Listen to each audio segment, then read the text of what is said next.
Assalamualaikum warahmatullahi wabarakatuh.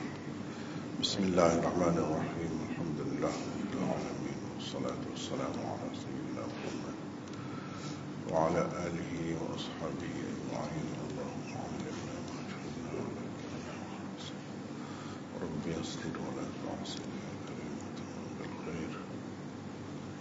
Membaca Syakir.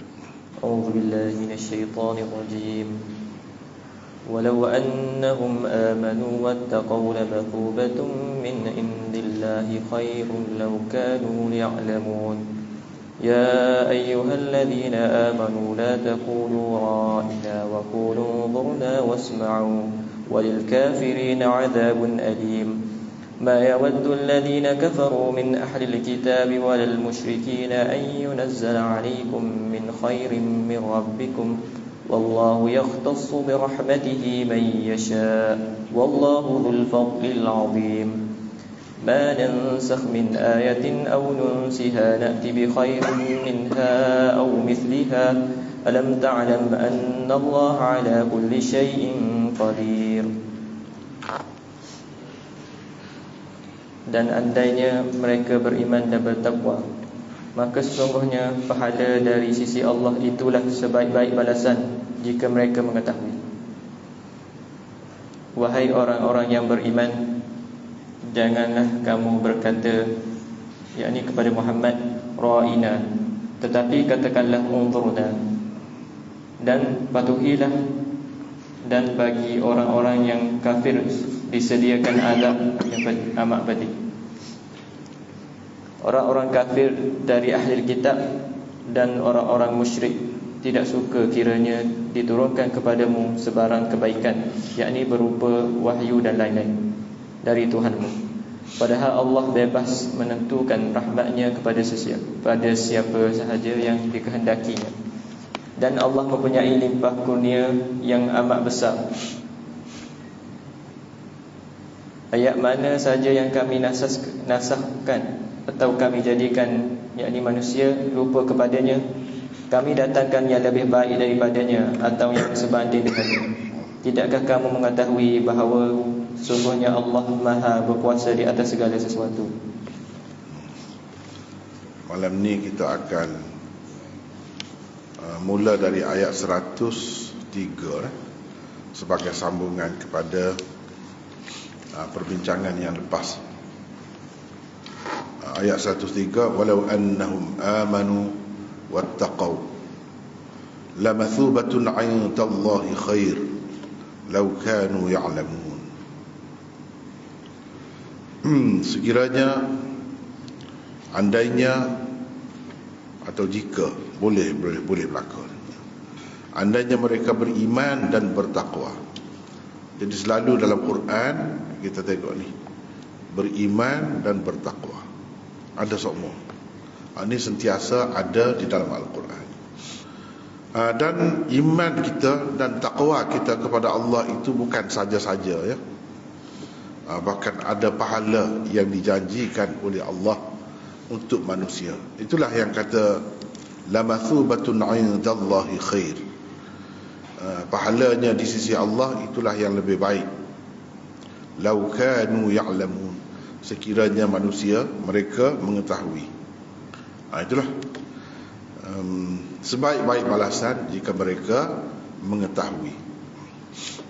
Masalahnya manusia ni perkara ghaib, dosa, pahala tu tak nampak. Kalau tahu, tentulah kita berasa itulah yang terbaik untuk kita sebagai ganjaran. Tapi itu tak nampak sebab perkara ghaib. Yang selalu kita nampak, yang kita kejar, yang kita bersungguh-sungguh untuk mendapatkannya ialah ganjaran dunia. Ganjaran dunia. Sebab itu kita nampak. Jadi ujian daripada Allah hanya nyata apabila ia berkait dengan perkara ghaib, perkara ghaib.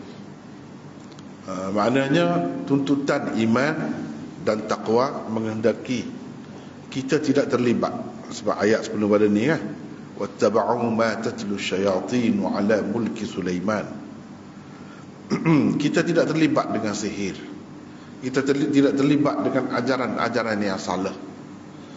Bahkan untuk mendapat iman dan ketakwaan, manusia kenalah mengikut nabi-nabi yang diutuskan oleh Allah dan wahyu yang dikirimkan oleh Allah kepada manusia melalui nabi-nabi itu. Kalau di zaman cerita yang sebelum pada ni, zaman Nabi Sulaiman itu begitu juga. Cuma pengikut yang jahat, yang derhaka, kadang-kadang dia buat cerita lain. Nabi itu dah ajar molek dah, elok dah ajar. Tiba-tiba dia kaitkan dengan Nabi dan Rasul tu ajaran-ajaran yang salah. Kononnya Nabi-Nabi ni mengajar benda salah, padahalnya tidak begitu. Padahalnya apa yang dibawa oleh mereka ialah iman dan takwa. Tak apalah.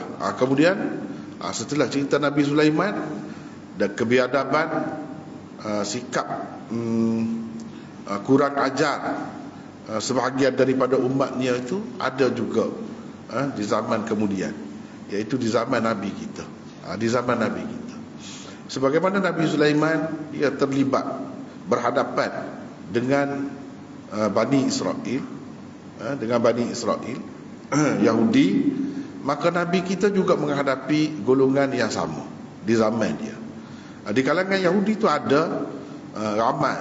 Kalau di zaman Nabi kita ni lebih ramai mereka ni yang tak betul lah, yang bawa ajaran salah.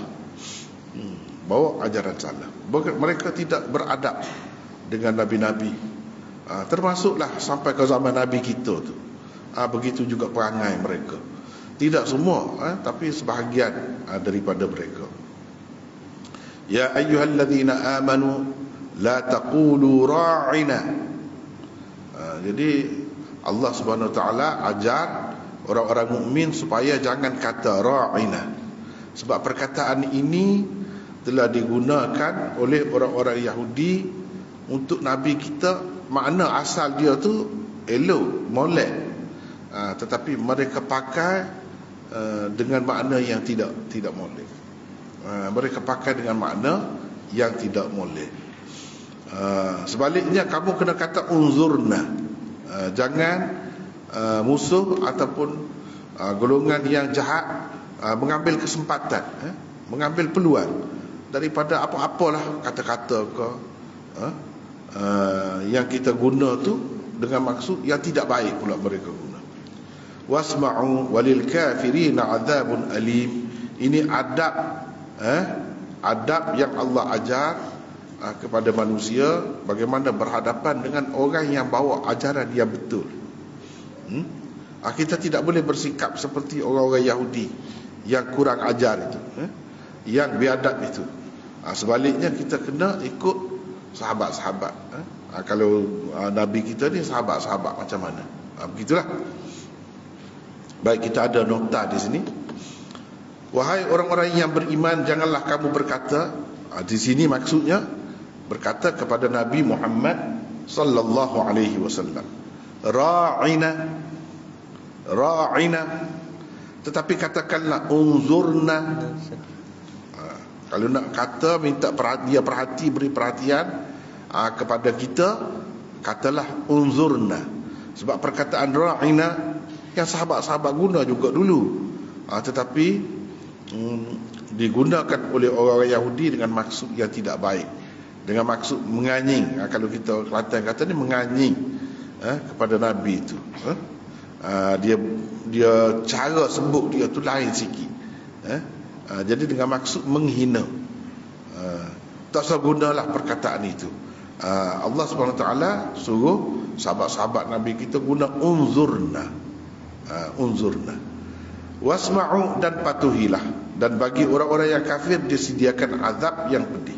Baik, kita tengok di sini nota 162. Para sahabat dilarang menggunakan perkataan ra'ina kepada Rasulullah sallallahu alaihi wasallam ketika mereka meminta supaya diberikan perhatian terhadap perkara yang mereka kemukakan. Kerana orang-orang Yahudi yang datang bertemu Rasulullah sallallahu alaihi wasallam juga menggunakan perkataan yang sama dengan memutarkan sedikit sebutannya. Dengan memutarkan sedikit sebutannya menurut bahasa Yahudi yang bermaksud mencaci, mencaci baginda. Gitu. Perkataan unzurna yang berarti berilah perhatian kepada kami dicadangkan supaya diguna oleh mereka sebagai ganti perkataan ra'ina. Ra'ina. Tujuannya ialah supaya tiada lagi ruang untuk orang-orang Yahudi menghina baginda secara berselindung dan tidak senonoh itu. Jadi oleh kerana sikap dia, perangai dia yang teruk itulah, mereka tersisih. Tidak lagi diberikan Nabi dari kalangan mereka untuk umat akhir zaman. Lepas daripada Nabi Isa yang mereka cuba bunuh, Nabi Yahya bunuh dah. Beberapa ramai Nabi yang lain mereka bunuh. Maka mereka tidak layak dah mendapat Nabi. Mereka tidak dapat jaga orang yang membawa kebenaran dengan baik. Maka sebagai balasannya, hukumannya Allah tidak beri lagi kepada mereka Nabi itu, sesuai dengan hikmahnya lah. Jadi diberikan kepada bangsa Arab pula. Jadi timbul satu masalah lain pula. Mereka tak mahu terima pula sebab tidak bangsa mereka. Itu pula. Maknanya penyakit mereka tu banyak perkara. Penyakit semangat, kepuakan, semangat kebangsaan yang membuta tuli, menyebabkan mereka terhalang daripada mendapat kebenaran. Itulah cerita Yahudi. Jadi perkataan ra'ina asalnya ra'ina, bahasa kita pun ra'i juga. Ra'a yura'i mura'atan, mera'i, kalau kita kata mera'i sangat dia ke kita, mera'i. Tu ni lah perkataan ni lah. Ra'ikanlah kami, maksudnya dengarlah apa yang kami, soalan kami ini, berilah perhatian, silakan. Kalau kita kata, kalau bahasa kita, silakan mendengar soalan kami. Ra'ina, tolong beri perhatian kepada kami. Itu maksud dia, asal dia. Dia putar antaranya bahasa Arab. Ra'ina, ra'ina, dia kata gitu. Ini ra'ina fi'il amar. Dia apa nama ni, putar sedikit bunyi dia tu jadi makna lagu lain kalau bahasa Arab pun. Ra'ina maknanya engkau ni penggembala kami. Itu maksud menghina. Dan dengan maksud yang tidak baiklah. Dalam bahasa dia pun kebetulan sama dengan perkataan yang tidak baik. Jadi dia guna ambil kesempatan itu. Sebenarnya banyak-banyak kali dia sebut benda tu. Sebenarnya bukan dia nak minta perhatian Nabi pun. Dia, orang kita kata, nak gelar, nak gelar, wak nganyi. Satu contohlah saya hak telitah lah ni, kalau orang dalam bahasa Urdu, kakak ipar ni dia panggil babi, gitu, babi kakak ipar. Kalau Melayu babi, jadi kan?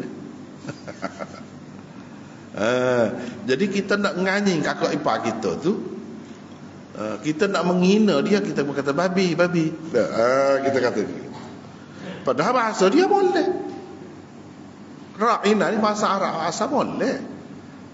Berilah perhatian kepada kami. Dengarlah pertanyaan kami ini. Gitu. Tapi dia guna dengan bahasa dia. Bahasa dia tu jadi makna tak boleh. Contoh saya telitah lah ni, babi tadi lah.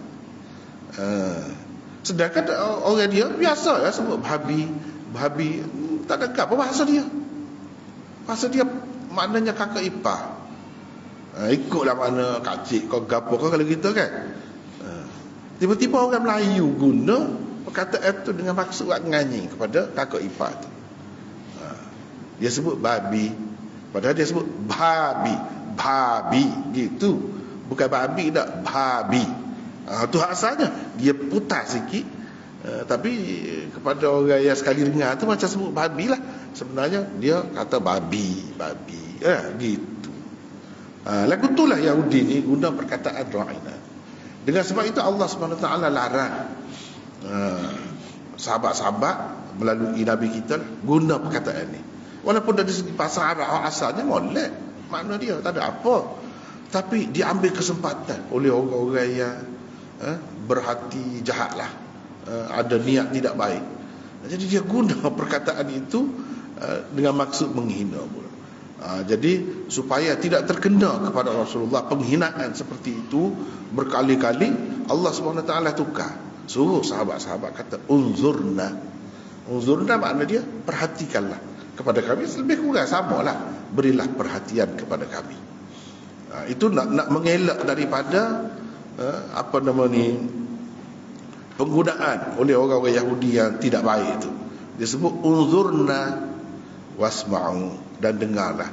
Kita ni apabila berhadapan dengan ajaran yang baik, dengan agama Allah, kena dengar. Jangan duduk dibuat memperolok-olokkan begitu, mempermain-mainkan orang yang membawa kebenaran wahyu itu pula. Itu jadi gelap perut.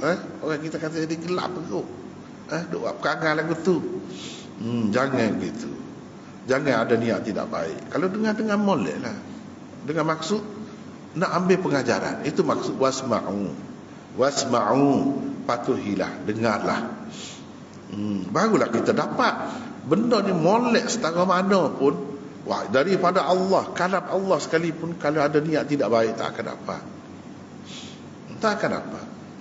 Bahkan ada kalanya dia menjadi punca kepada kesesatan pula. Kan dalam Quran sebut yudhillu bihi kathira wa yahdi bihi kathira. Dengan Quran ni berapa ramai Allah sesatkan manusia, dan berapa ramai pula Allah SWT bagi hidayah. Hak dapat hidayah tu hak jenis jujurlah. Hak tak ada mempermain-mainkan Nabi-Nabi, mempermain-mainkan wahyu. Bila kita baca Quran, bacalah dengan hati yang suci. Jangan ada niat-niat yang tidak baik. Baru Allah SWT bagi pertambahan ketakwaan kepada kita. Ni nak ceritanya orang-orang Yahudi ni tidak begitu perangai dia. Nabi kita tu Nabi kita lah, bukan bangsa dia. Hak bangsa dia pula gitu. Nabi Sulaiman tu puak-puak dia tak terima sebagai Nabi. Dia tak terima. Dia kata raja je.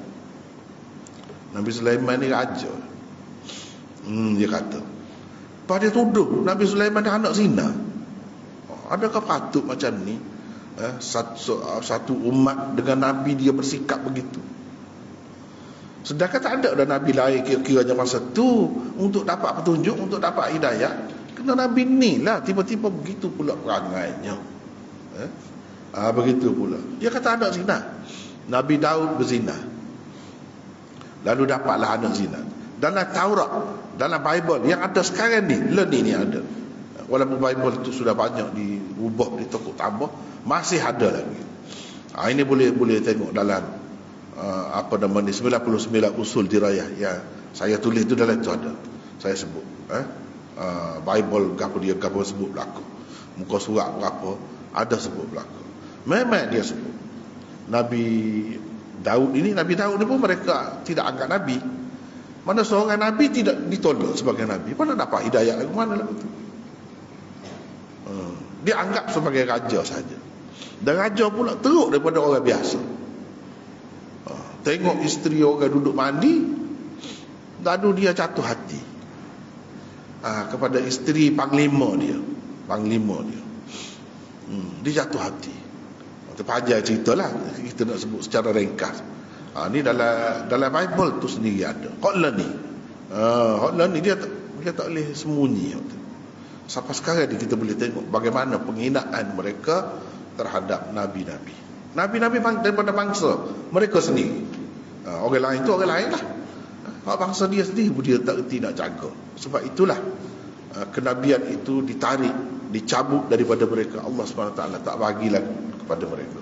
Mereka tidak layak menerima Nabi, menerima wahyu. Mereka sudah menyeleweng dan terpesong jauh. Dia hantar panglima dia tu pergi perang, biar mati. Perang tu kira-kira perang teruk lah, tak mungkin boleh selamat lah. Mati. Lepas tu dia berkahwin. Sebelum dia berkahwin tu dia ada hubungan dengan isteri kawan tu. Lalu mengandung. Mengandung tu boleh Nabi Sulaiman ada. Begitu. Ini dahsyat sangat penghinaan terhadap Nabi-Nabi. Jadi sampai Nabi kita pun perangai dia gitu lagi. Jadi Allah SWT bagi peringatan, jangan begitu. Jangan begitu. Umat ni kalau nak jadi baik, dia tak boleh begitu sikapnya dengan Nabi. Dia kena beradab, dia kena berdisiplin, dia kena hati yang suci murni, baru dapat petunjuk. Jadi Allah SWT menjaga Nabi kita daripada kejahatan musuh dengan begini. Dalam Quran disebut bagaimana Yahudi ni kan, ya ayyuhalladzina amanu la takunu kalladzina azaw Musa fabarra'ahu Allahu mimma qalu. Macam-macam. Nabi Musa pun kena. Padahal Nabi Musa ni pun dia tengok berapa kali mukjizat pelik-pelik lah. Belah laut tu. Fanfalaqa fakana kullu firqin kattawdil azim. Terbelah laut. Jadi air batu. Seperti gunung, tinggi air. Kalau air itu mari habislah. Tapi duduk senyap. Kena pukul tukar Nabi Musa tu, bukan main. Dia tengok tu. Dah banyak lagi orang lain dia tengok. Lagu tu pun dia tetap dah ini perangai ni. Perangai ni sebagai peringatan lah kepada orang-orang lain kemudian. Jangan lagu tu dengan Nabi. Jangan lagu tu dengan Nabi tu. Nabi tak ada dalam Nabi kita. Dengan orang-orang yang bawa ajaran Nabi, jangan bersikap lagu tu. Wahai orang-orang yang beriman, jangan kamu menjadi seperti orang-orang yang telah menyakiti Musa dahulu. La takunu kalladzina adaw Musa. Menyakiti lagu mana? Ada saja dia nak menyusah kau orang, bukan nak merengek kaki orang, bukan nak pakat ditolong, tak. Ada saja perangai. Jadi ceritanya Nabi Musa, dia masa tu syariat masa tu tak apa mandi telanjang ni. Mandi ramai-ramai telanjang ni tak apa. Tapi seorang Nabi kan, dia berbeza daripada orang-orang lain. Jadi orang-orang ramai ni pakat mandi telanjang bobok dia lah. Di sungai tu. Nabi Musa ni kalau dia nak mandi, dia pergi jauh. Dia cari tempat tak ada orang, atau masa tak ada orang, dia mandi. Pok-pok dia tuduh. Dia pengikut-pengikut dia bukan semua. Ada lah lagu tu. Dia tuduh apa? Apa Musa ni tak mandi sekali dengan kita tengok. Dia suka buruk tu. Prasangka. Mesti ada sesuatu. Tengok orang lain mandi sekali belakang. Lalu dia tuduh Nabi Musa ni besar batu dia tu. Itu dalam hadis ada sebut tu. Besar batu dia. Penyakit buruk. Besar batu. Sebab tu dia malu kau orang tu berkali kan. Dia kata begitu. Lalulah dalam hadis, dalam Bukhari, dalam lain-lain sebut. Di sini tak ada lah. Kalau kita nak cerita bagaimana penghinaan dia terhadap Nabi-Nabi ni, banyak contoh.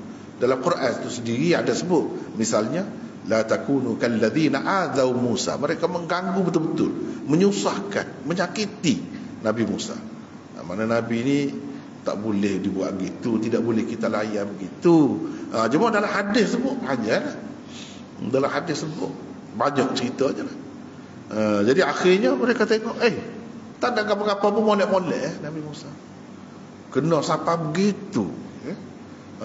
Barulah dia senyap. Kalau tidak tu kecek kau panjang lagi. Ni kecek ni pasal apa? Pasal siapa ni? Kalau kita manusia beradab, bertamadun sungguh, jenis reti lah. Pasal ayah kita tu, nenek kita tak kecek, benda tak molek kan.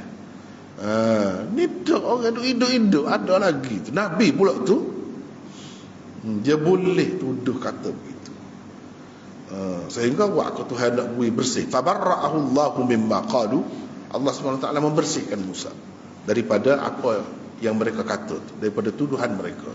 Lagu mana Nabi Musa mandi, dia letak kain atas batu besar. Di situlah kalau kita belajar hadis, Imam Bukhari buat bukti bahawa mandi telanjang ni boleh. Mandi telanjang ni syariat kita ni, syariat Nabi Muhammad ni boleh. Cuma yang tak bolehnya mandi sekali ramai-ramai tu tak boleh lah. Itu sudah mansuh. Tapi zaman Nabi tu boleh lagi. Boleh lagi. Jadi bila Nabi Musa pergi tu, batu tu lah bergerak, buat lari batu tu. Bila Nabi Musa nak naik tu kan, nak ambil kain dia tu, batu tu buat lari, derah lari. Nabi Musa hamba batu tu pergi berhenti depan pokok dia ramai-ramai. Depan pokok dia tu ramai-ramai kan. Berhenti situ, mereka pun tengok lah. Tak ada gapo apa. Kita dah kata tak betul. Nabi Musa pun ambil kain dia, Nabi Musa pukul batu tu. Bekah batu. Kena pukulan dia. Itulah ada dalam Bukhari. Walaupun ada juga ulama-ulama yang pertikaikan hadis itu. Dia kata lagu mana ni? Mana mungkin ini hadis ni dalam Bukhari ada ni tidak sahih. Sebab apa? Mana jadi malulah Tuhan memalukan Nabi di hadapan umat dia. Tengok kemaluan dia, apa semua. Mana mungkin tak boleh. Ramai juga ulama-ulama pertikaikan hadis itu. Tetapi sebenarnya tidak perlu dipertikaikan begitu. Tak perlu. Hadis itu sahih. Sebab apa? Mengikut syariat Nabi Musa, dia tak ada aib pun. Cium lagi depan suami dia. Orang lain pergi dia cium lagi. Tak ada apa. Suami dia kelih, tak ada masuk surat khabar dia jadi apa ni orang kata viral ke apa, tak ada timbul viral apa, tak ada. Sebab apa? Benda tu biasa je tempat dia. Bahkan orang nak salah kita tarik tangan kita, itu lagi memalukan dia. Kalau dia holah tangan, kita holah tangan ke dia, tak ada apa, tak jadi isu. Dia tak boleh viral. Orang tak akan kata pelik benda tu. Bahkan orang kata pelik pula, apa duk timbul benda lagu ni dalam masyarakat. Dia nak oyak pandangnya manusia ni tak serupa. Begitu juga syariat ni, satu peringkat ke satu peringkat dia tak serupa. Sebab keperluan semasa tu sesuai dengan keadaan zaman itu, dengan apa ni, kematangan pemikiran jiwa manusia tu, dia sesuai. Kalau kita kata sampai Nabi Adam tak boleh nikah adik-beradik boleh. Sampai Nabi Adam kalau tak boleh nikah adik-beradik, lagu mana manusia ni nak jadi banyak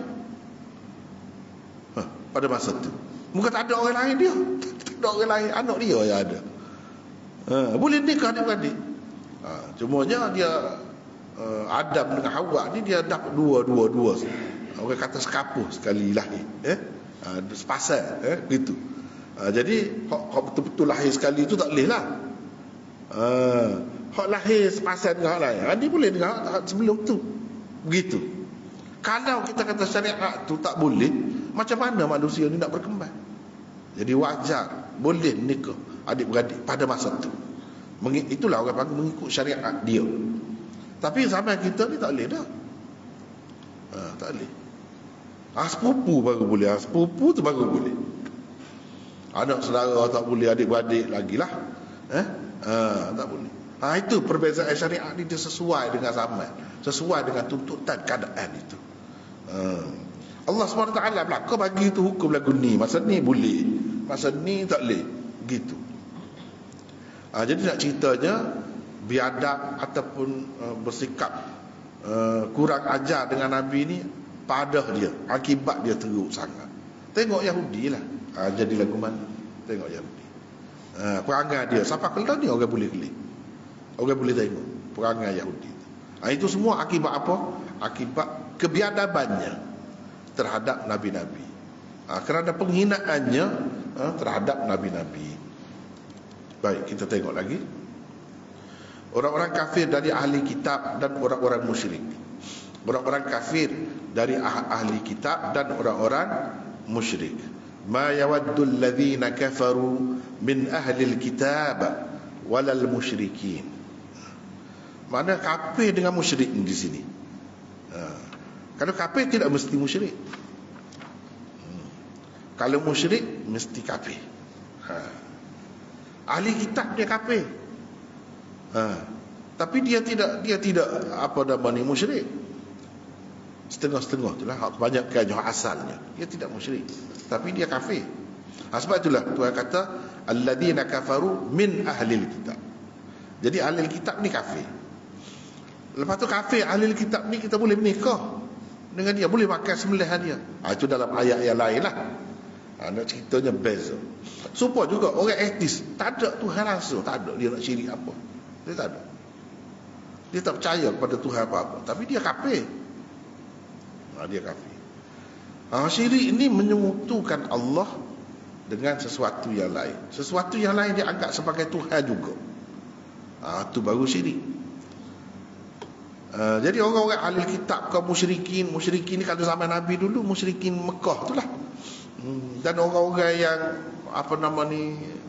di sekitarnya ahli kitab ni zaman itunya berhadapan dengan nabinya. Ahli kitab ni di kalangan Yahudi dan Nasara. Jadi mereka ni apa?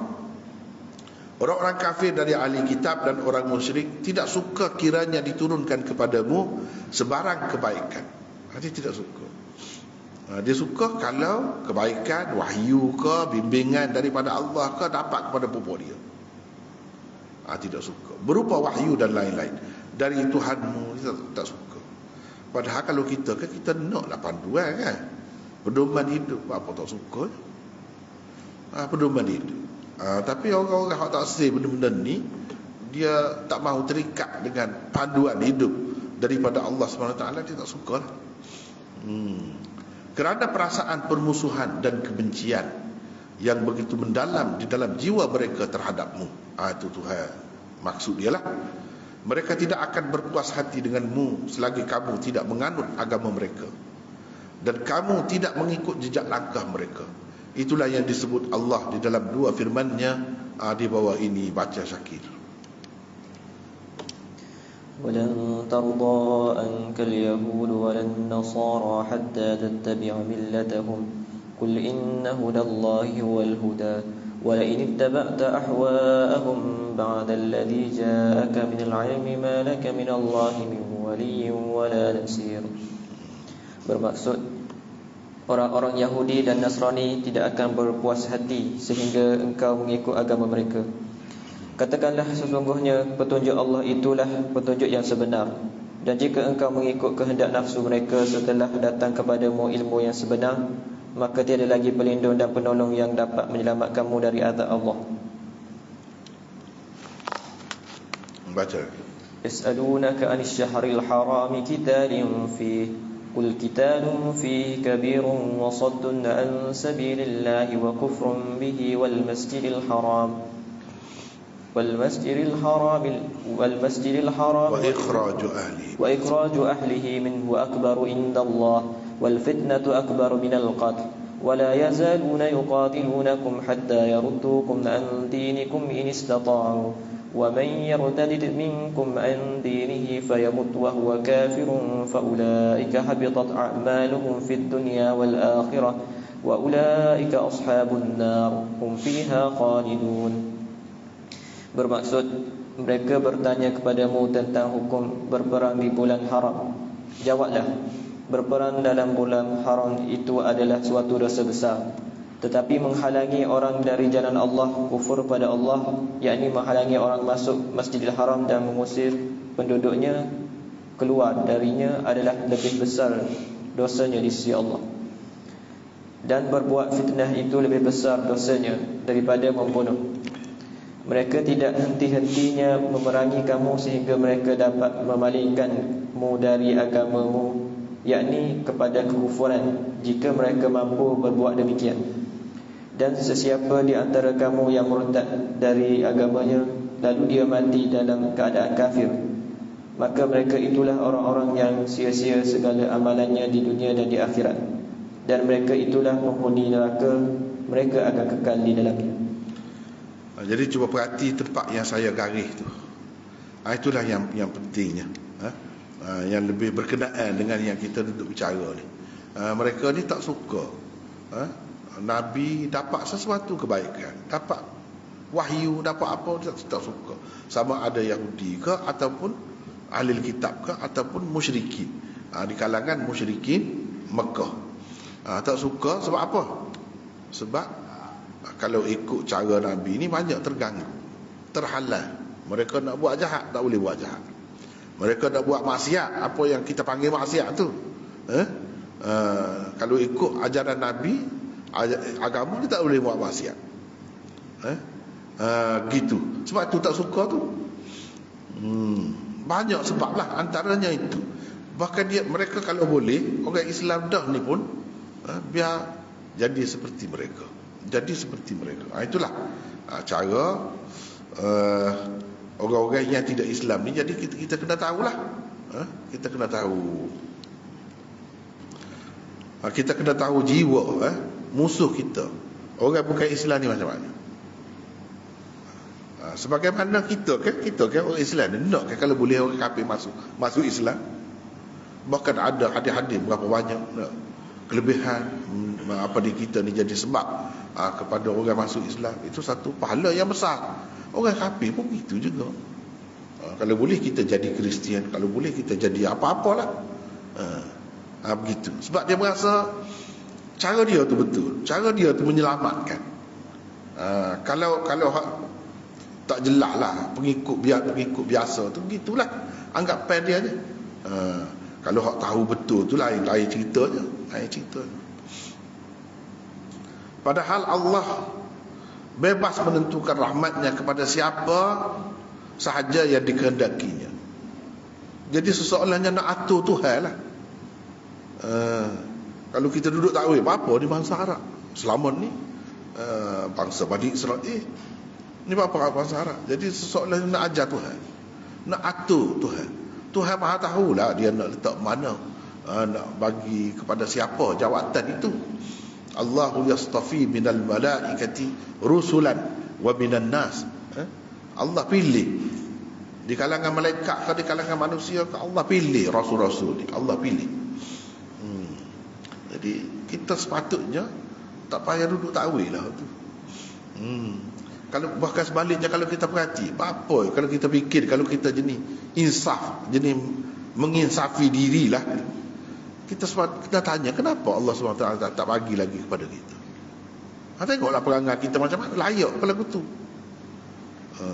Fa fariqan kadzabtum wa fariqan taqtulun. Satu golongan kamu dustakan nabi-nabi yang datang kepada kamu, satu golongan lagi kamu bunuh mereka. Layak kau orang lagu ni, buat lagu ni nak terima Nabi yang baru. Ni hak kait dengan zaman Nabi SAW dahulu. Hak kait dengan zaman Nabi dahulu, gitulah. Mereka sudah tidak layak. Sudah tidak layak. Dan Allah mempunyai di sini dikehendakinya. Jadi ini mengikut kehendak Allah. Allah Maha tahu. Di tempat yang lain Allah berfirman begini.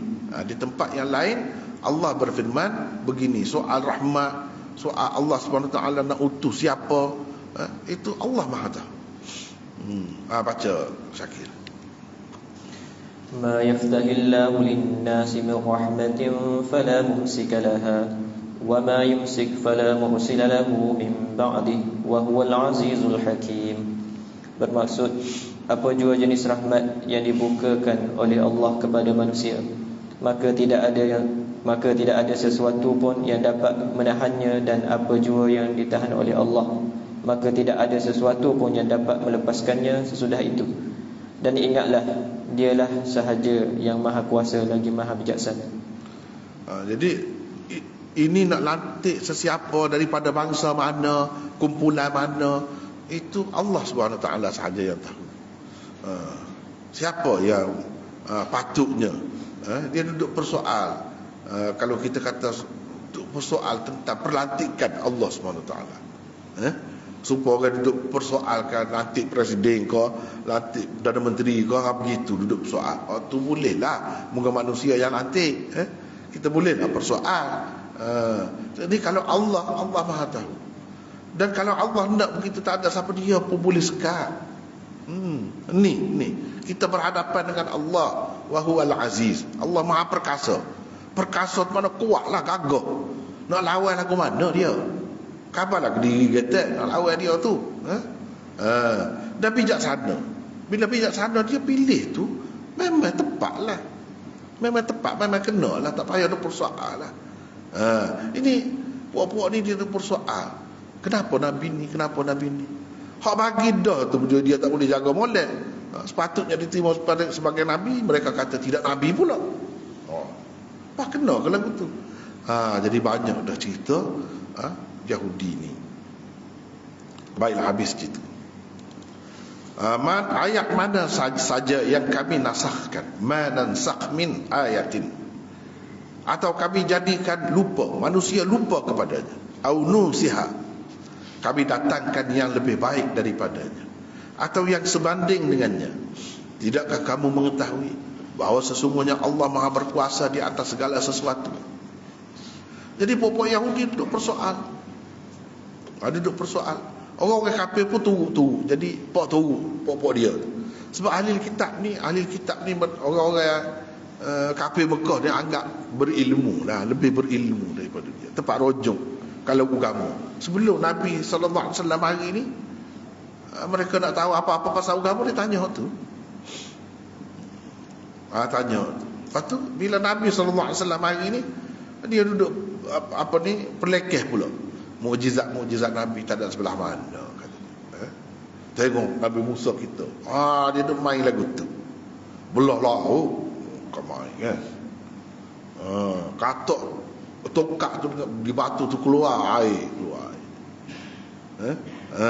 Dia tidak fikir molek. Kalau fikir molek, batu ni biasa kita tengok batu keluar air kan. Kita pergi mana-mana dekat Lata ke mana-mana kan. Lata tu keluar apa nama ni, kut batu tu lah, air celah-celah batu tu. Itu perkara, yalah memang pelik juga kalau batu tu kosong gitu, kering, tiba-tiba pukul tu keluar tu. Memanglah mukjizat itu kita terima. Masalahnya kalau dia fikir molek, Nabi kita ni tak ada pukul batu, betul lah, apa yang nak kira nak serupa je. Mukjizat yang Tuhan bagi kepada setiap orang Nabi ni tidak mesti serupa. Bahkan kalau fikir Nabi kita air sikit ada, tak cukup di sahabat-sahabat nak buat ambil air semaya, dia tak cukup.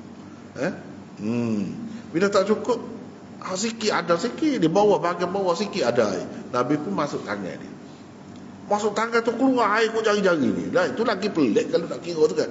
Daripada tukar pukul batu tu kita tengok sama dah. Air tu ni pernah tengok kau jari ni keluar membuak-buak. Berapa puluh orang ambil air semaya cukup. Entah tengok. Kena kira. Itu pun mukjizat juga. Jadi mukjizat ni tidak semesti serupa dengan Nabi dulu. Yang pentingnya benda tu manusia biasa tak boleh buat. Apa duduk pertikaikan kerana benda-benda seperti itu? Kenapa duduk pertikai?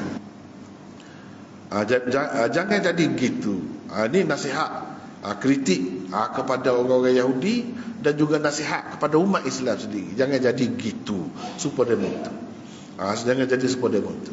Bahkan kita kena terima mukjizat paling besar, paling bermakna kepada kita ialah Quran.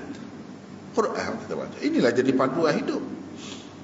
Kalau Taurat tu adalah di Bible, seperti kita sebut tadi, nak jadi panduan. Apa kalau lagu tu? Duduk sebut nabi-nabi teruk-teruk sampai gitu more lah. Panduan apa lagu tu? Hak kita dia jadi panduan ni tak boleh diubah. Walaupun dicuba buat macam mana-mana, tak boleh diubah. Terpelihara juga Quran ni. Itu mukjizatnya. Walaupun Nabi tak ada, boleh kita guna lagi orang kemudian. Hak Nabi Musa tu kat dia tu, pergi sekali dengan dia dah. Hak tu tak ada dah, hak banyak-banyak tu, tangan ni jadi bersinar-sinar, dia pergi sekali dengan dia. Kepada orang kemudian ni ada ke apa? Kalau kita nak kata Bible ada, dia sudah diselewengkan, sudah ditokok tambah, dah tak betul dah. Nak jadi panduan apa? Tapi kalau Quran, sampai bila-bila boleh.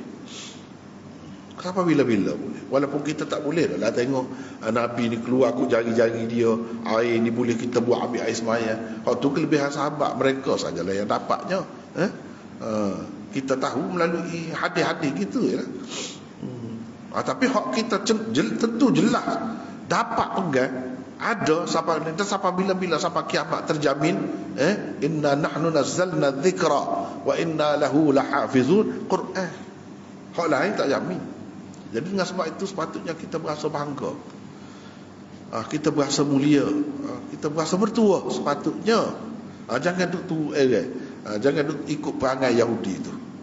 Jangan macam tu. Kalau macam tu boleh jadi kamu sesat. Siapa-siapa pun boleh sesat. Walaupun kita umat Muhammad ni ada Quran yang hebat macam tu pun, kalau tak ikut sesat sepotong. Sesat sepotong. Baiklah, kita ada nota di sini. Apakah yang dimaksudkan dengan perkataan ayah? Ma nansakh min ayatin. Ayah dalam apa ni? Firman Allah tadi di dalam ayat 106 ini. Dan apakah pula yang dimaksudkan dengan perkataan nansakh? Kami nasahkan. Dan nunsiha, ini kami jadikan manusia lupa kepadanya. Apa maksud? Sebab gini, ulama terbahagi kepada dua dalam masalah ni. Terbahagi kepada dua. Satu kata ayat Quran tu, min ma nansakh min ayatin, ayat Quran ni ada mansukh, ada tidak mansukh. Ada nasikh, ada mansukh. Ada yang kata begitu. Ada yang kata tidak. Quran tu tak ada mansukh. Kalau ada mansukhnya mukjizat, syariat. Ayat tu maksudnya banyaklah dengan ayat-ayat Quran yang lain dengan makna mukjizat. Mukjizat Nabi Musa tak ada dah pergi dengan dia. Bila Nabi lain lagi, mukjizat lain pula. Itu makna mansukh tu. Ataupun syariat. Zaman Nabi Adam boleh menikah adik-beradik. Syariat tu bila mari Nabi lain, mansukh. Itu yang dimaksudkan. Sebetulnya perkataan ayat yang tersebut di dalamnya itu berarti mukjizat atau syariat.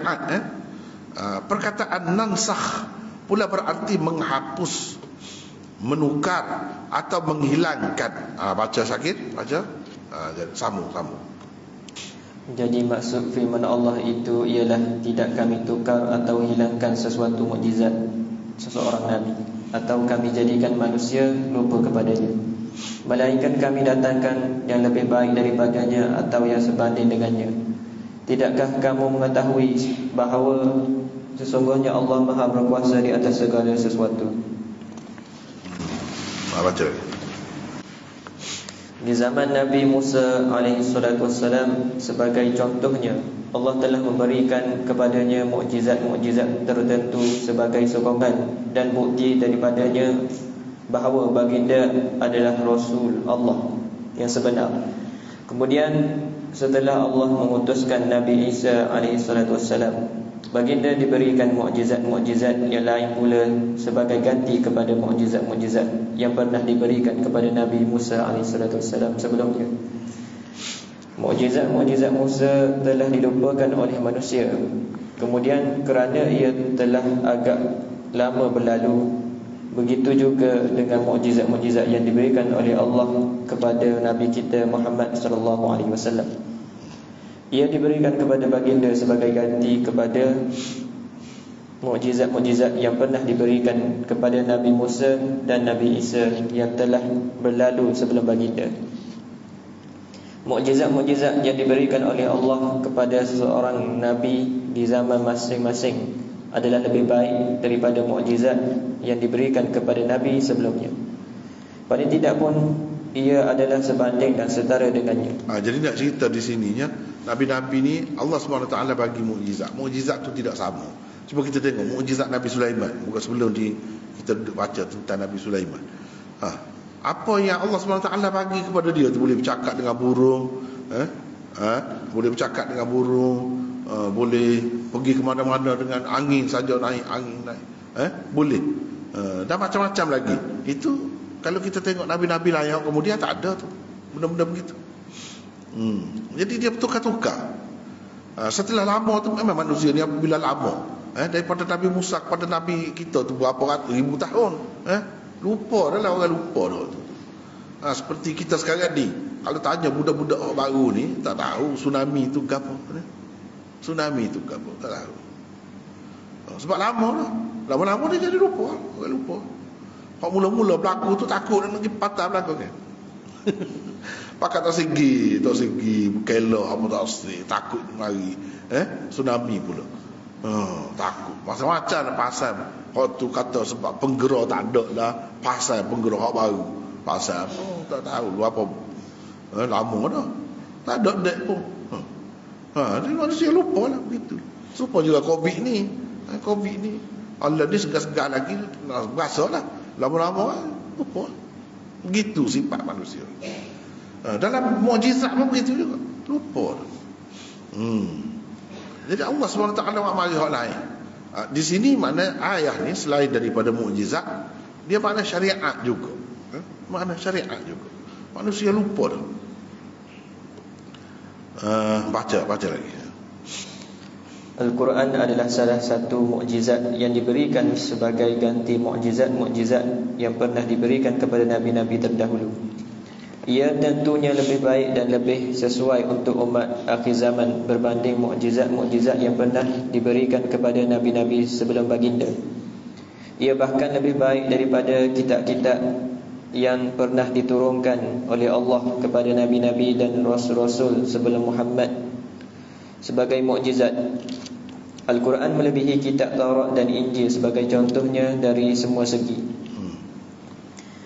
Ayat 106 surah Al-Baqarah ini diturunkan sebagai bantahan terhadap golongan Yahudi yang meminta Nabi SAW mengemukakan mukjizat kebendaan seperti yang pernah diberikan kepada Musa dan Isa alaihissalam. Apa yang disebut Allah sebagai yang lebih baik daripadanya, kena ingat kalau Musa dan Isa alaihimas salat kalau seorang alaihi salatu wassalam, kena ingat. Kalau nabi-nabi ramai alaihimus salatu wassalam. Tempat kita ni bukan mengaji kan, sepatutnya kena jaga tu. Ni dua orang alaihimas salatu wassalam. Jangan kata alaihi. Kalau seorang pun alaihi salatu wassalam, begitu baca mulai. Itu ialah Al-Quran. Ia merupakan mukjizat yang lebih baik daripada mukjizat-mukjizat kebendaan yang mereka minta itu. Kerana zaman Nabi Muhammad SAW dan umatnya adalah zaman ilmu pengetahuan dan penulisan. Zaman sains dan kesusasteraan, tidak seperti zaman Nabi Musa alaihissalam dan umatnya. Ia adalah zaman berleluasanya ilmu sihir. Maka wajarlah kalau Nabi Musa alaihissalam diberikan mukjizat kebendaan yang sesuai dengannya. Diberikan kepadanya tongkat sakti yang dapat bertukar menjadi ular dan dapat membelah lautan. Pada lahirnya ia kelihatan seperti sihir juga. Cuma ilmu sihir lemah terus apabila berhadapan dengannya. Walaupun begitu, bukanlah bererti Al-Quran sahaja yang diberi Allah kepada Nabi kita Muhammad sallallahu alaihi wasallam sebagai mukjizat. Mukjizat kebendaan yang setanding atau lebih kurang serupa dengan yang pernah diberikan kepada Musa dan Isa juga diberikan kepadanya. Antara mukjizat kebendaan yang pernah, mukjizat kebendaan ni begini, mukjizat hissiyah dia panggil. Dalam istilahnya dia panggil mukjizat hissiyah. Nampak dengan mata kepala gitu. Mukjizat tu. Mukjizat hissiyah. Baca. Mukjizat kebendaan. Antara mukjizat kebendaan yang pernah diberikan kepada Nabi kita ialah keluarnya air dari celah-celah jari jemari baginda sehingga ia mencukupi untuk berpuluh-puluh orang berwuduk. Memasukkan kembali mata sahabat yang bernama Qatadah setelah ia tersembur keluar akibat terkena senjata musuh, dan ia kembali pulih seperti sedia kala, bahkan lebih baik dari sebelumnya, dan lain-lain lagi. Itulah maksud firman Allah di dalam ayat yang sama. Kami datangkan yang lebih baik daripadanya atau yang sebanding dengannya. Semua itu berkait dengan mukjizat. Ia langsung tiada kaitan dengan memasukkan mana-mana ayat Al-Quran. Apalagi untuk didakwa ia memasukkan ayat hukum secara khusus. Untuk maksud itu, isyarat pun tidak terdapat di dalamnya. Jadi sebab gini, ada ulama yang ramai jugalah, umumnya ulama kata ada mansuh. Di satu pihak yang lain kata tidak mansuh. Saya sendiri lebih cenderung mengatakan tidak ada mansuh. Kalau ada pun sikit sangat. Setengah-setengah ulama tu bila kalau Syah Waliullah dia sebut 5 saja. Itu saja yang ada. Jadi dulu beratus-ratus. Jalaluddin As-Suyuti mari dia kata ada 20, 21 gitu. Syekh Waliullah mari dia kata ada 5 je. Orang lain pula mari kemudian dia kata tak ada langsung. Saya lebih cenderung kepada tidak ada tu. Jadi kalau nak tengok perbahasan lebih detailnya, tengok rakaman video kita mengajar dulu, bahagian usul tafsir dahulu. Dari situ banyak dah. Nota pun ada, boleh tengok situ. Hak panjang lebarnya tidak nak sebut sinilah. Tidak nak sebut sini. Jadi kalau perhati tengok situ, baca hak tu, insya-Allah akan faham, dan akan berasa hak ni kuat hujah ni, kuat. Walau bagaimanapun benda ni benda khilaf. Benda khilaf. Kalau nak terima ada, ya terimalah.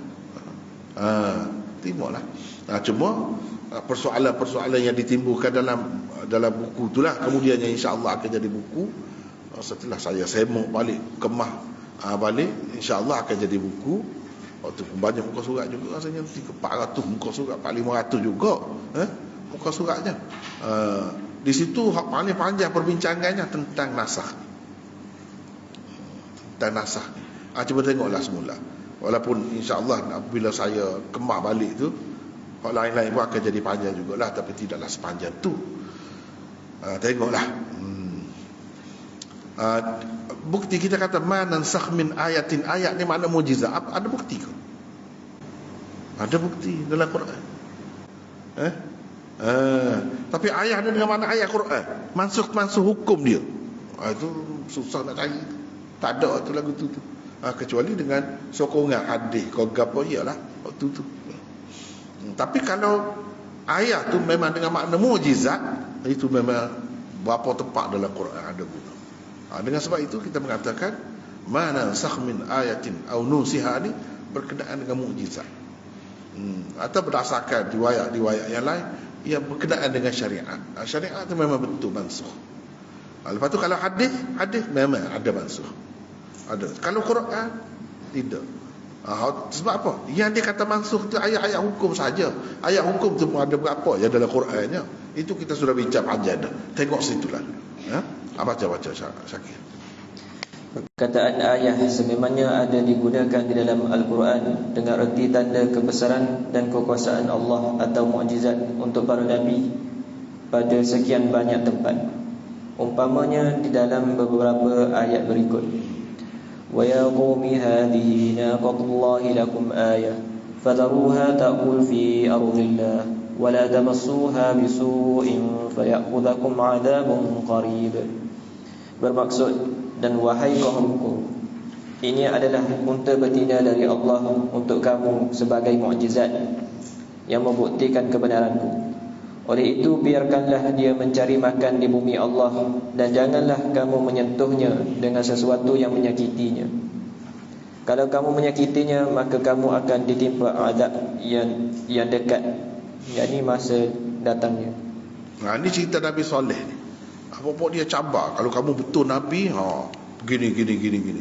Antara hak dia naknya, ni batu ni sekeliling ni. Biar tubik, biar keluar dia kata unta. Unta tu bukan unta saja, dengan anak dia sekali. Itu cabaran dia kepada Nabi. Bila dicabar begitu mukjizat Allah SWT bagi keluar sungguh. Tapi dia kata dah, kalau benda ni berlaku kena ikut molek. Ikut syarat kepada dia. Susah kamu nak ikut syarat tu. Sehari untuk dia air tempat kamu ambil air tu untuk dia, untuk unta ni dengan anak dia tu. Jadi kamu kena selas sehari, bergilir-gilir dengan dia. Anak lah tak apa. Nak semacam kan gitu. Lepas tu dia kata pula, kalau daripada Tuhan, apa yang nak makan, nak minum ni pula? Macam-macam pula ta'wil pula. Akhir sekali dia pegang unta tu, dia sembelih. Dia sembelih. Itulah dalam surah Asy-Syams, wasyamsi wadhuhaha wal qamari idza talaha tu kan, di akhir dia tu. Mereka sembelih, fa'aqaruha, sembelih unta tu. Bila sembelih tu, situlah turun azab daripada Allah Subhanahu Wa Taala. Itu tak boleh main-main dengan mukjizat itu. Sampai sekarang ni kita tengok orang main-main dengan mukjizat kan. Dia bakar Quran, Quran tu kemudian masuk Islam. Dia kata main. Dia kuat-kuat sangat, dia anti Islam. Hatulah masuk Islam. Dia dia nak cabar Allah Subhanahu Wa Taala. Tu pun kita boleh tengok siapa kala ni. Siapa kala. Sebab dia tak boleh main kan ni. Baca. Itu Nabi Saleh. Ni baca lagi. Jadi hendaknya mana? Ya qaumi hadhihi naqatullahi lakum ayah. Dia ada. Perkataan ayah tu digunakan dengan makna mukjizat. Ni untuk Allah ni untuk kamu sebagai ayah. Mukjizat yang membenarkan aku. Ni bukan makna ayat Quran di sini. Ini contohnya. Di dalam Quran ada dengan makna ni. Baca lagi. واضم يدك إلى جناحك تخرج بيضاء من غير سوء آية أخرى. Bermaksud, dan kepitlah tanganmu di celah lambungmu, nescaya keluarlah ia putih bersinar dengan tidak ada cacat. Sebagai satu mukjizat yang lain pula, yakni selain mukjizat tongkat. Jadi hendak di sini ayatan ukhra, ayatan ini. Ini ayat juga. Ayat ni bukan makna ayat ayat Taurat, ayat Quran, tak mesti ayat tu makna gitu. Di sini bahkan dengan makna mukjizat. Nabi Musa tu banyaklah antara mukjizatnya kalau disebut dalam Quran ni, dia masuk tangan kau ni. Ni jahit orang panggil kolar baju. Dia waktu tubik bersinar-sinar tangan. Bersinar-sinar tu bukan sinar bala, sopak. Itu min ghairi su. Min ghairi su ni tak ada cacat. Bersinar-sinar, berkilat-kilat. Peliklah apa. Depan Firaun dia tunjuk. Depan Firaun tu. Nak mencabar kuasa Firaun. Jadi di sini Allah SWT sebut ayat. Itu nama ayatnya. Jadi ayat dengan makna mukjizat. Baca lagi. وَجَعَلْنَا بَنَ مَرْيَمَ وَأُمَّهُ آيَةً وَآوَيْنَاهُمَا إِلَى رَبْوَةٍ ذَاتِ قَرَارٍ وَمَعِينٍ.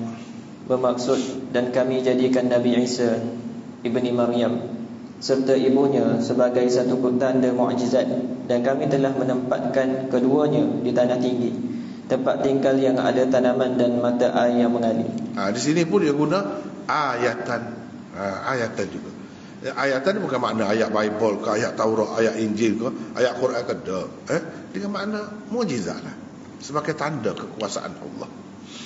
Maknanya dalam Quran banyak sekali perkataan ayat ni digunakan dengan makna ni.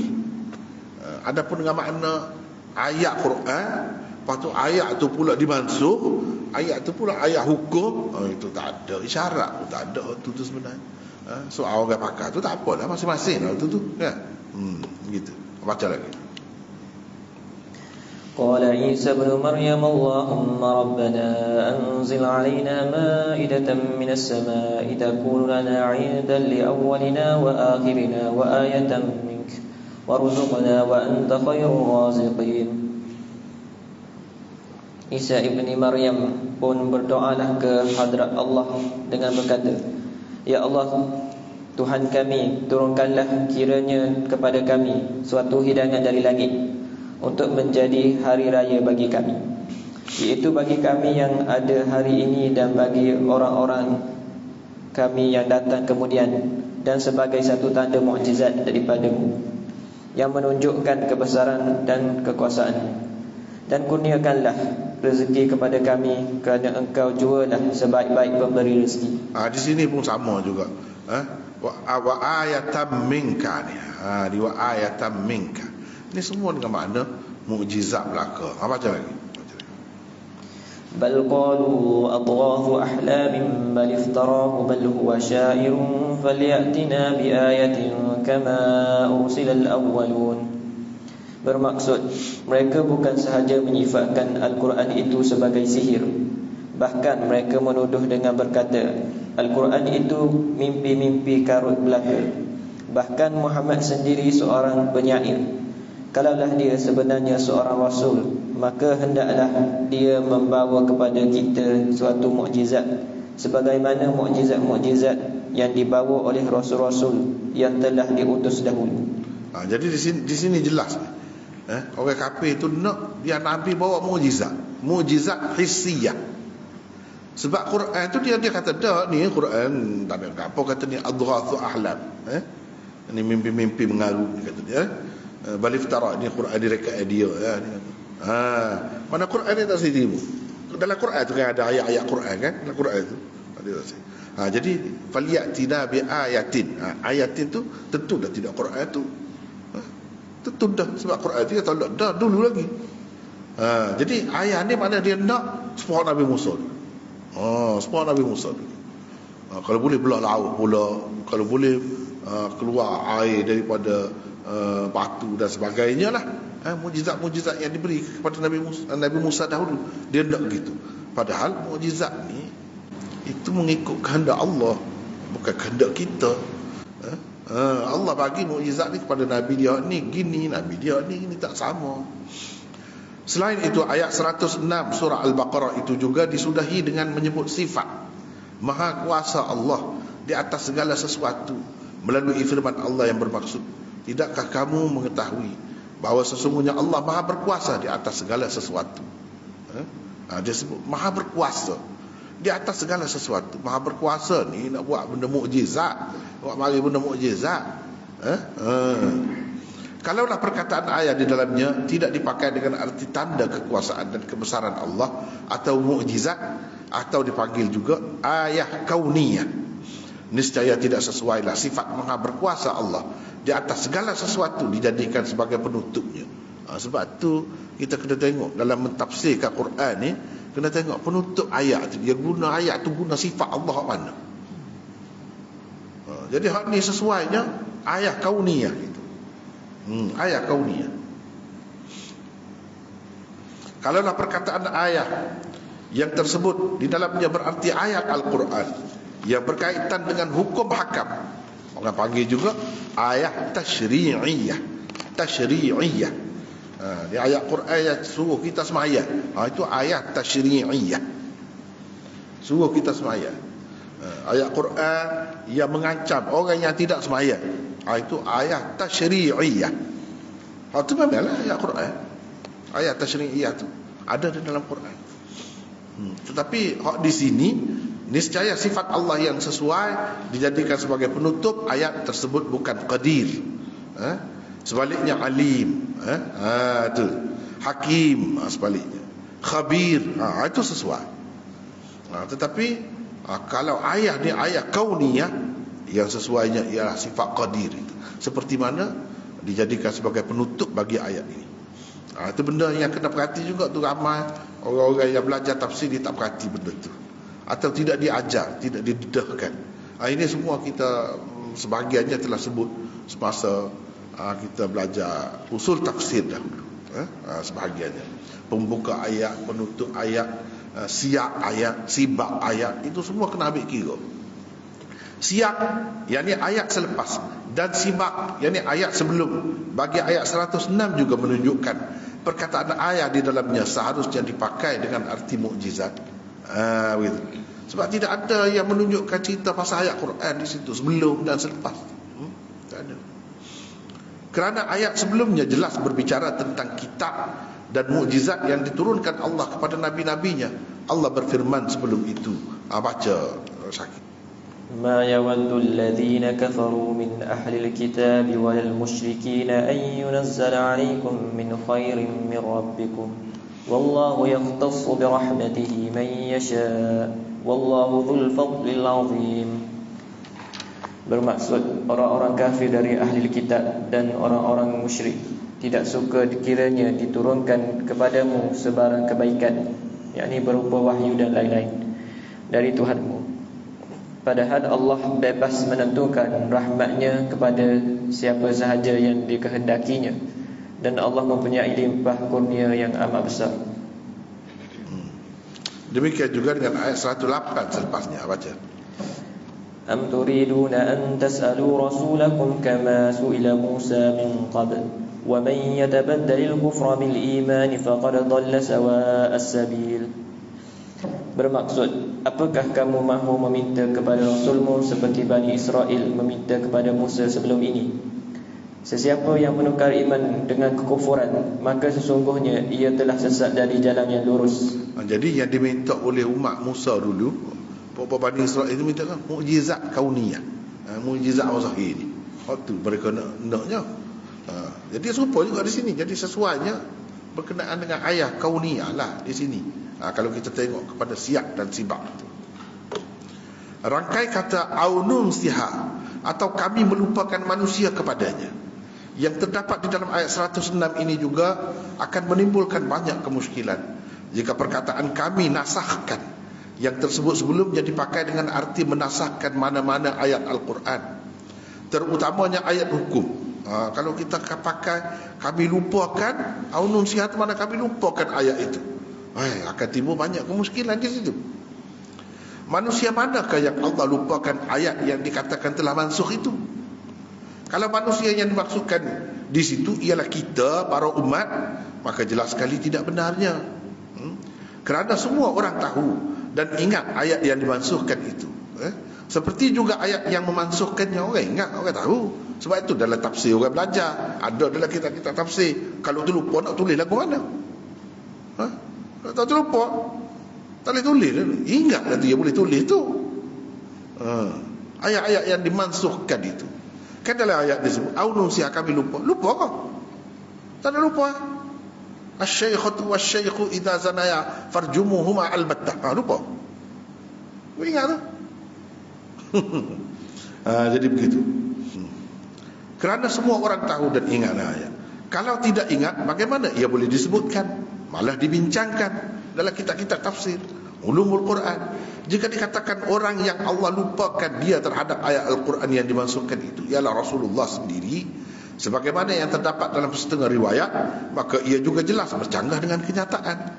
Kerana telah dikatakan Nabi SAW sendirilah yang memberitahu tentang kemansukannya. Kalau Nabi terlupa, dia ayat mana ayat dimaksud, ayat ni nasahnya, nasih dia ayat dimaksud, dia ingatlah tu. Jadi nak kata Nabi lupa pun tak kena. Nak kata orang kemudian lupa pun tak juga, tahu belaka. Tahu belaka. Jadi kenapa dia lupa? Lupa dia sebab kita kata tadi lah. Orang kemudian lupa dah. Mana-mana patah tuduk kelo tu suka galak dah. Pakai bikini, pakai gapo tu dah lupa dah. Tsunami dulu. Tu lagu tu lupa tu maksudnya. Maksud lupa tu lagu tu lah. Lama-lama jadi orang tak ingat. Kalau baginda betul-betul telah terlupa, bagaimana baginda dapat menceritakan pula kepada para sahabat? Selain itu, ia juga bercanggah dengan firman Allah yang memberi jaminan akan menjaga dan mengingatkan Nabi akan apa yang diwahyukan kepadanya. Jadi segala wahyu tu kan Tuhan jamin dah ingat. Macam mana pula dikatakan terlupa pula, jadi bercanggah pula. Lihat sebagai contohnya firman Allah berikut. Baca Syakir. La tuharrik bihi lisanaka lita'jala bihi. Inna 'alaina jam'ahu wa qur'anahu fa idza qara'nahu fattabi' qur'anahu thumma inna 'alaina bayanahu. Bermaksud, janganlah engkau wahai Muhammad kerana hendakkan cepat menghafaz Quran yang diturunkan kepadamu, menggerakkan lidahmu membacanya sebelum selesai dibacakan kepadamu. Sesungguhnya kamilah yang berkuasa mengumpulkan Al-Quran itu dalam dadamu dan menetapkan bacaannya pada lidahmu. Oleh itu, apabila kami telah menyempurnakan bacaannya kepadamu dengan perantaraan Jibril, maka bacalah menurut bacaannya itu. Kemudian sesungguhnya kepada kamilah terserah urusan menjelaskan kandungannya yang memerlukan penjelasan. Baca lagi. Jika anda memakainya dengan erti kami melupakan manusia terhadap mukjizat yang pernah diberikan kepada mana-mana Nabi terdahulu, maka dengan mudah saja ia akan dapat difahami. Kerana sudah menjadi tabiat manusia akan terlupa kepada sesuatu yang telah lampau pada masa lalu yang agak lama. Demikian juga kalau ia dipakai dengan erti kami menjadikan mukjizat yang pernah diberikan kepada Nabi terdahulu, tidak begitu diperlukan. Kerana perubahan zaman yang telah berlaku, manusia di zaman kemudian lebih memerlukan kepada mukjizat lain sebagai gantinya. Dan sebaik-baik gantinya ialah Al-Quran, satu mukjizat yang hidup dan akan terus kekal walaupun pembawanya sudah tiada nanti. Jadi itu orang lebih perlu je. Nak buat apa mukjizat tu? Mukjizat ni orang lebih perlu. Jadi mudah sabarlah. Sebab umat Muhammad ni sampai ke kiamat, lama mana lagi tak tahu. Berapa ribu tahun tak tahu. Jadi semua panduan ini yang lebih diperlukan. Bukan mukjizat yang mati, yang hilang bersama matinya. Nabi itu bukan, tu diperlukan, perlunya panduan hidup ni. Ni Quran. Kalau nak kata Bible, itu sudah menyeleweng, sudah diselewengkan, tak boleh jadi panduan lagi. Tidak boleh jadi panduan lagi. Apakah kamu meminta kepada Rasulnya? Ini juga bukti bahawa orang di zaman Nabi ni minta mukjizat hasiah seperti Bani Israel. Jadi ini juga menunjukkan ayat dalam ayat sebelum ni, man nansakh min ayatin, itu maknanya mukjizat. Ni apa namanya orang panggil sibak. Ini benda yang kita kena tengok ni. Nampaknya sekat tu lah dulu lah. Malam ni panjang dah, sekat tu lah dulu. Wallahu a'lam. Subhanakallahumma wa bihamdika asyhadu an la ilaha illa anta astaghfiruka wa